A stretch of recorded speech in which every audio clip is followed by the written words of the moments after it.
Con esta importante declaración queremos comenzar la audición de hoy de Visión para Vivir. Usted no crecerá ni seguirá su camino hacia la madurez sin ser malentendido. La palabra de Dios enseña claramente que cuando somos malentendidos y experimentamos sufrimiento, estamos en un necesario proceso de crecimiento.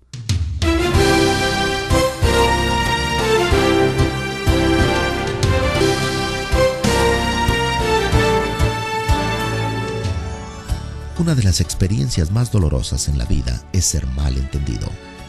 A veces usted ha dicho o ha hecho algo y esto ha sido malinterpretado y tomado como una ofensa. Algunas veces las personas oyen solamente lo que quieren oír, a pesar de lo elocuente y clara de nuestra comunicación. En otras ocasiones, algunos tuercen nuestras palabras, no son interpretadas de acuerdo al intento original. Esto sucede tanto en el matrimonio, trabajo o congregación. Si está siendo malentendido o lleva heridas, producto de incomprensiones, en el ejemplo de David encontrará esperanza. Escuchemos la segunda parte del mensaje que hemos titulado Creciendo en tiempos en que somos malentendidos. Al continuar nuestra serie titulada Creciendo por medio de las experiencias dolorosas, estamos hablando de aquellos momentos en que somos mal interpretados. Estamos sacando algunas lecciones para aprender de esta terrible experiencia de David, quien fue mal interpretado por Saúl. En esta experiencia, notamos que, según los eruditos del Antiguo Testamento, el trasfondo de esta experiencia aparece allí en el Salmo 140. Es esta historia. Y notamos allí entonces algunas cosas. En el versículo 1 nos dimos cuenta de que hay un sentimiento de vulnerabilidad en David. También notamos que hay una tendencia a la exageración cuando ocurre en esto, lo que ocurre con Saúl. Y David dice, están maquinando males en el corazón, urden contiendas. Aguzaron su lengua como la serpiente, veneno de áspid hay debajo de sus labios. Por supuesto, también tenemos que decir que hay personas que han cometido errores que llevan a otros a sospechar o a malinterpretarlos. Pero cuando hemos hecho lo correcto y nos duele bien, porque hemos hecho lo correcto y hemos sido mal interpretados. Hay una tercera característica de este tiempo de miseria que vivimos cuando somos malentendidos, y esto aparece en el versículo 3. Dice, aguzaron su lengua como la serpiente, veneno de áspid hay debajo de sus labios.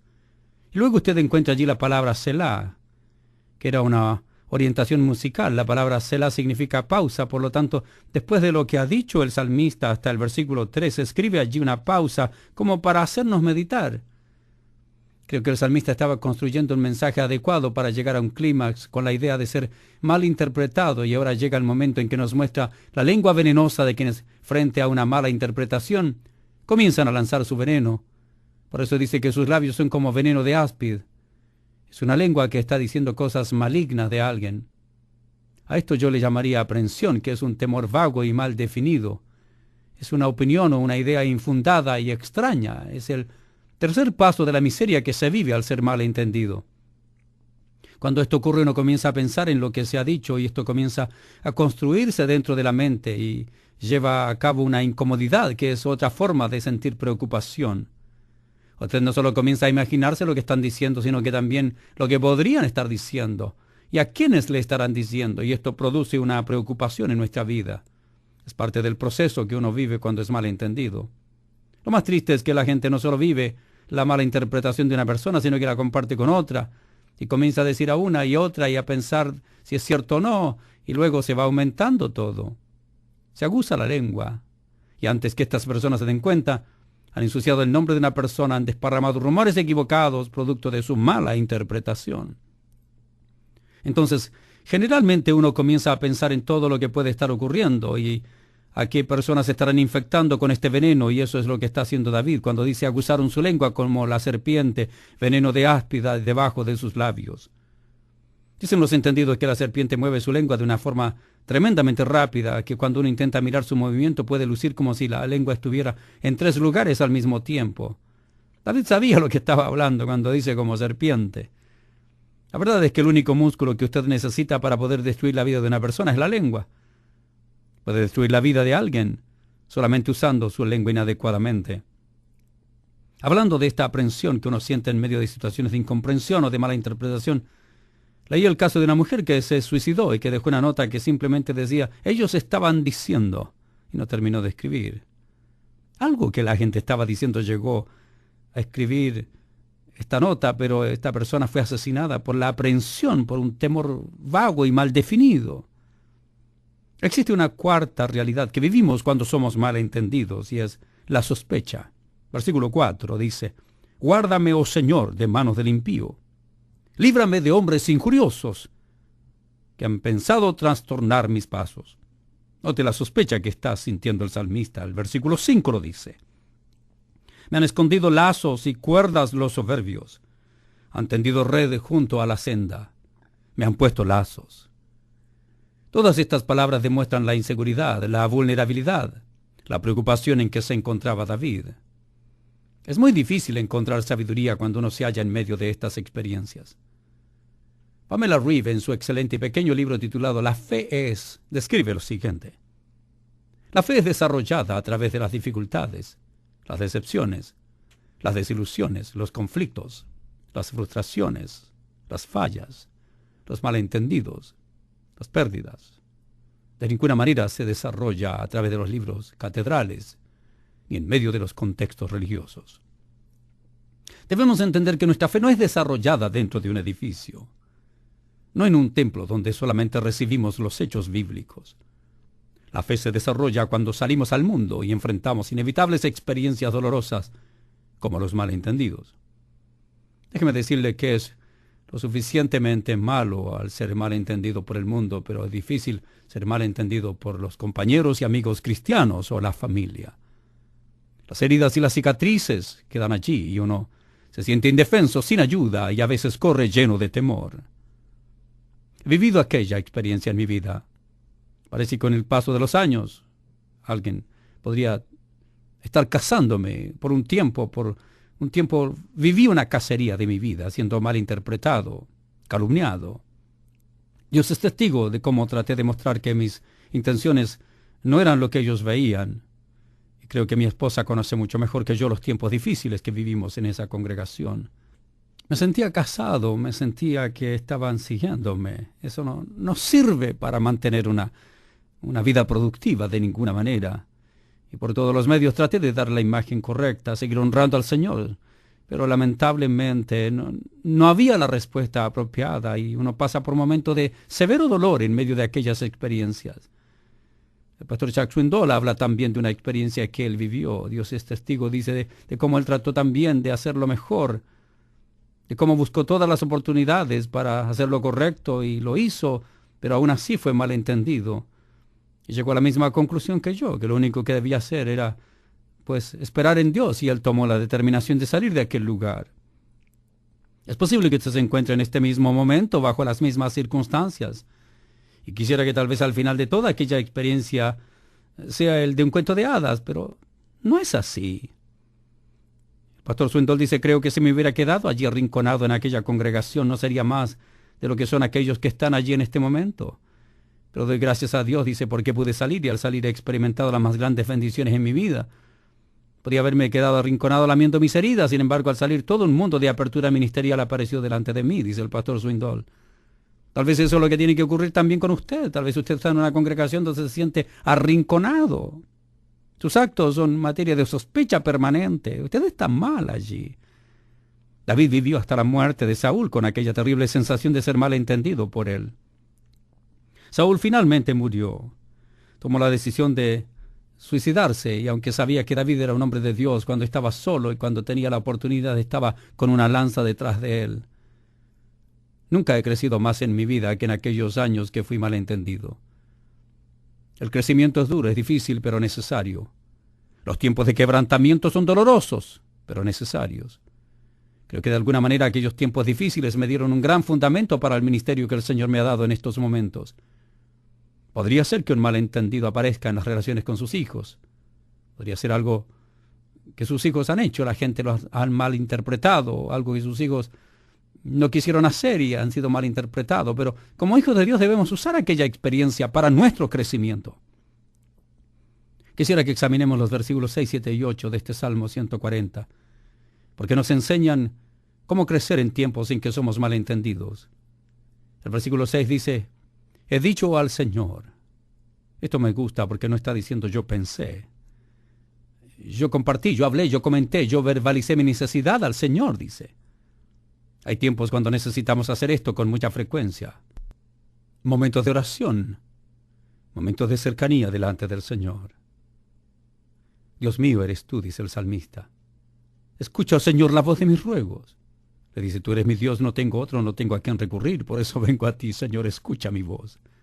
Se nota que David está luchando esta batalla de rodillas ante la presencia del Señor porque sabe que Él es el único que puede comprenderle. Él es el que puede ver sus motivos, el que puede juzgarle. David reconoce que él solo no puede arreglar esta relación interpersonal con Saúl. Hay un malentendido, no puede superarlo, pero él declara su alianza con el Señor, porque el Señor sí puede hacerlo, y aunque no lo hiciera, puede darle la fortaleza para resistirlo, sacar una bendición en medio de aquella experiencia dolorosa. En segundo lugar, mire el versículo 7, dice, Señor, potente Salvador mío, tú pusiste a cubierto mi cabeza en el día de la batalla. Lo que está haciendo aquí David es recordar la protección del Señor. Él sabe que la tuvo. Él sabe que sin el Señor estaba totalmente desprotegido, no podía defenderse. Tenía experiencias que le indicaban que era esencial, imprescindible, la protección divina. Pero sabe también que el Señor es su defensa. No porque se imagina, lo había experimentado. Es muy cierto que hay momentos en que tenemos que recurrir al Señor para decirle simplemente que hemos tratado por todos los medios posibles poner cosas en orden, pero no hemos logrado nada.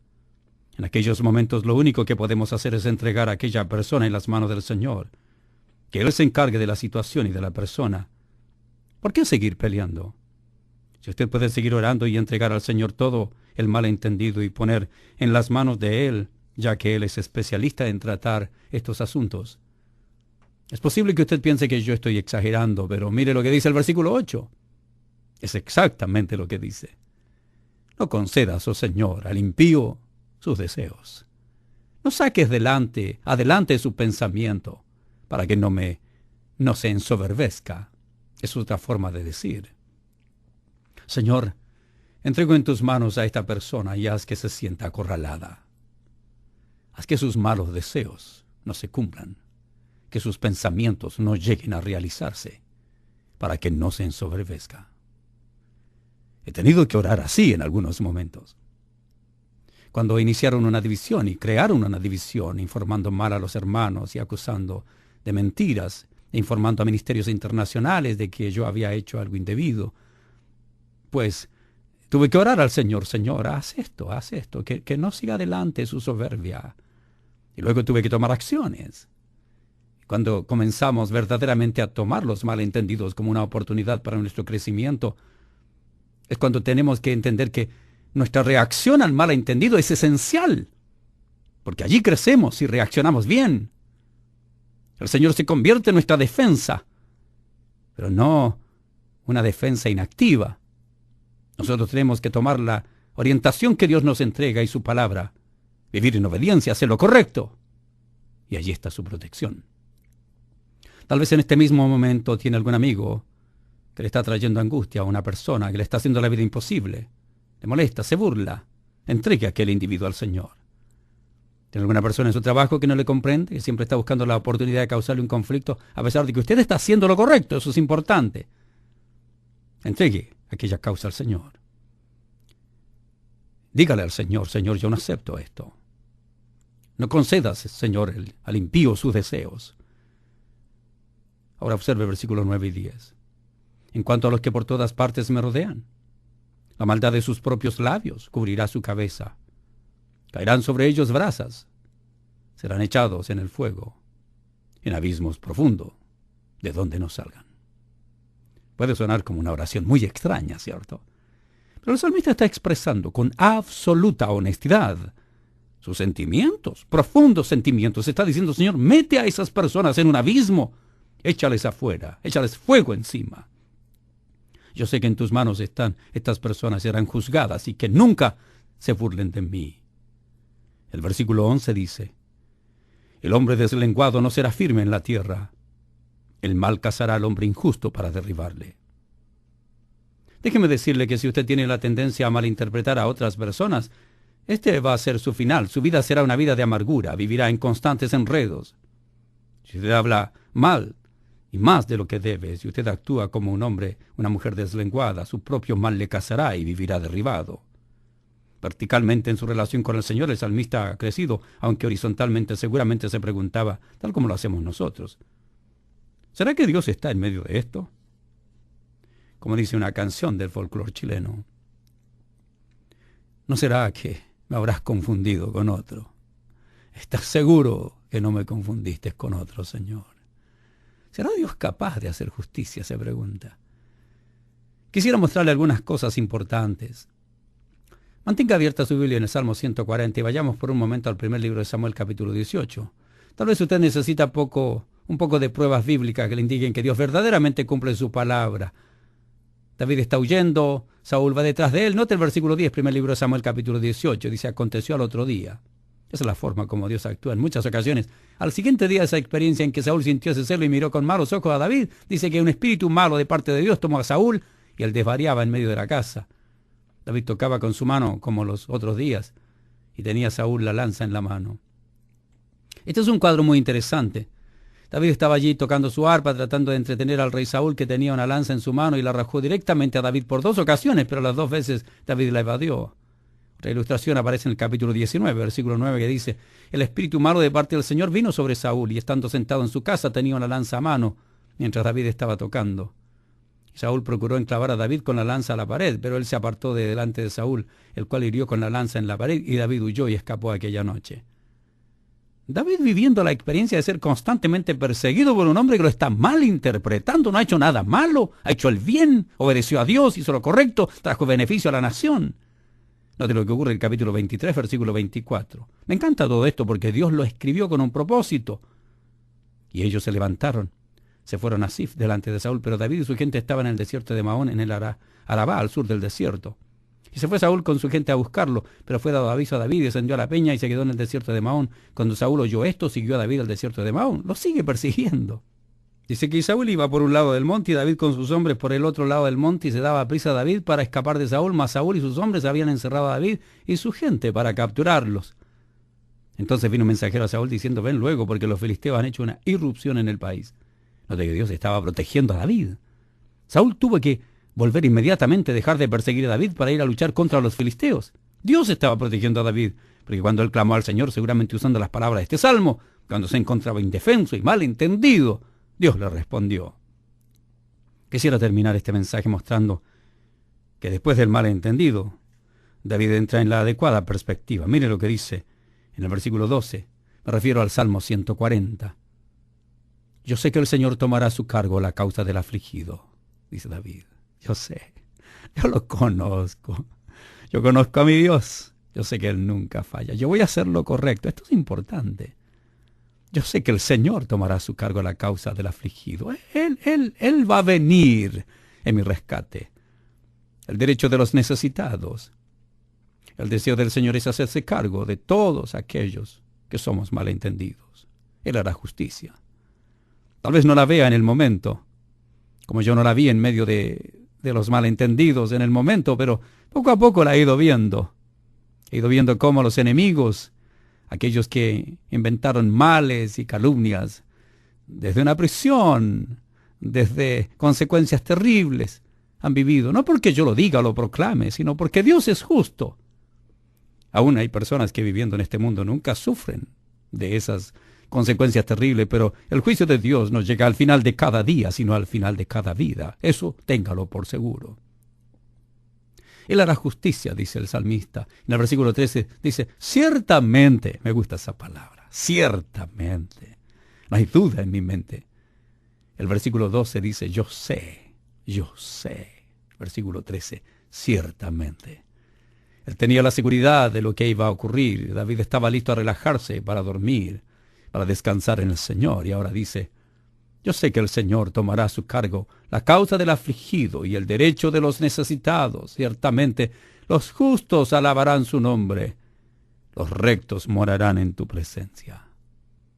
Me encanta lo que escribe David, porque me ayuda a entender que Yo tengo que mantenerme enfocado en que yo debo hacer lo correcto. Yo debo seguir en obediencia aunque todos los demás desobedezcan.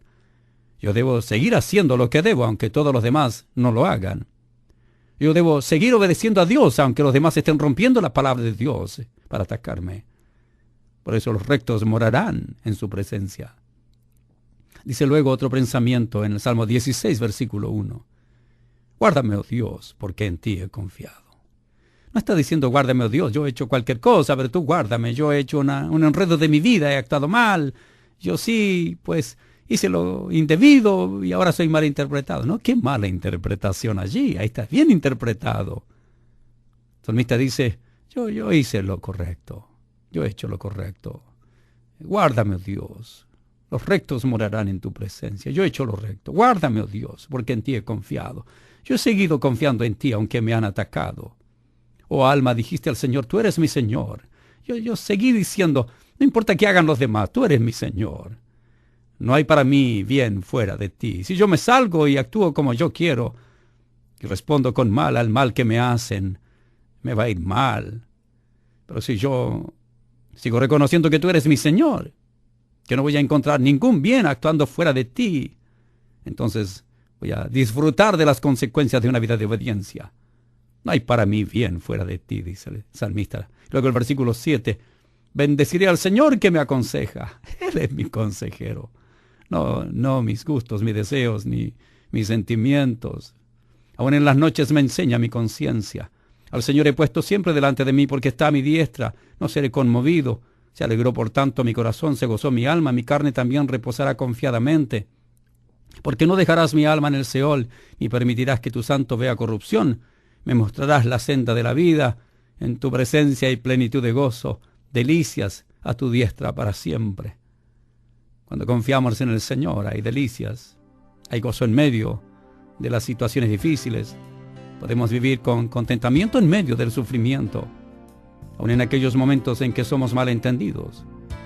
Cuando hacemos lo que Él manda, cuando seguimos cumpliendo las sendas de la vida que Él nos muestra, cuando seguimos en su presencia con plenitud de gozo, cuando seguimos sometiéndonos a Él, entonces sí, a pesar de que somos malentendidos, podemos crecer en medio de esta experiencia dolorosa también.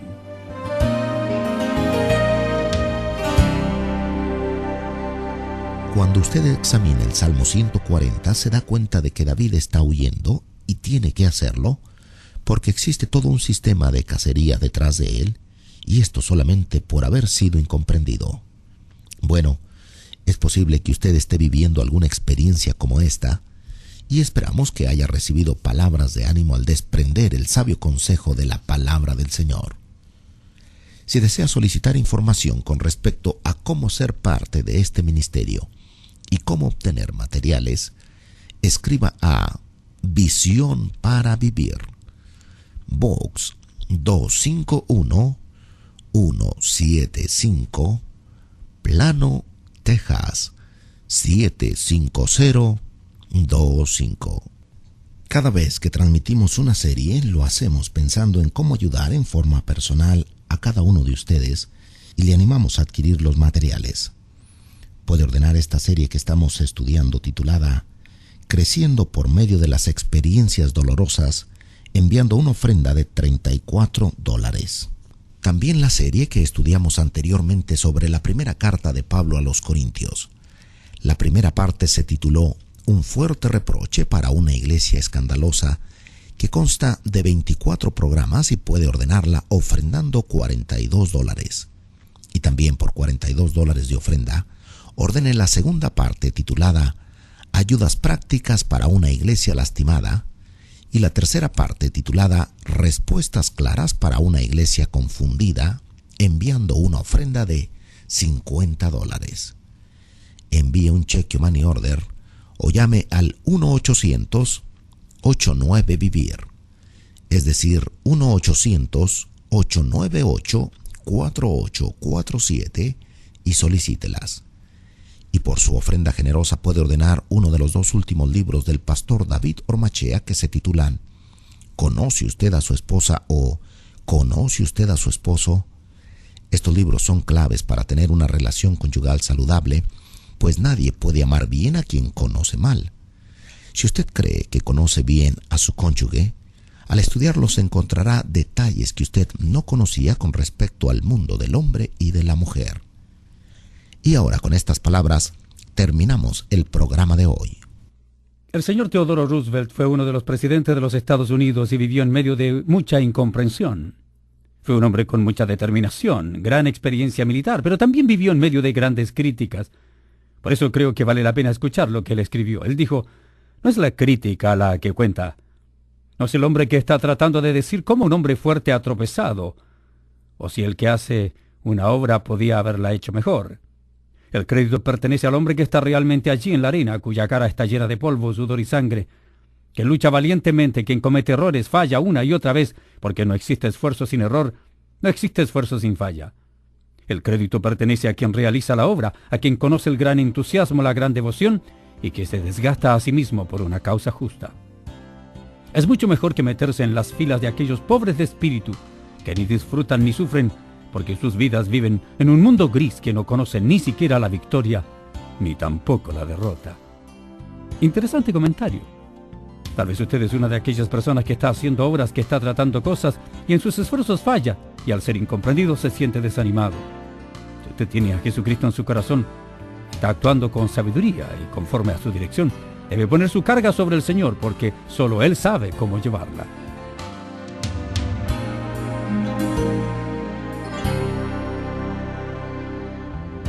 Prepárese para compartir con nosotros en el próximo programa. Nuestro tema será Creciendo en tiempos de pérdida. Invite a sus amigos y planifique acompañarnos. Hasta entonces,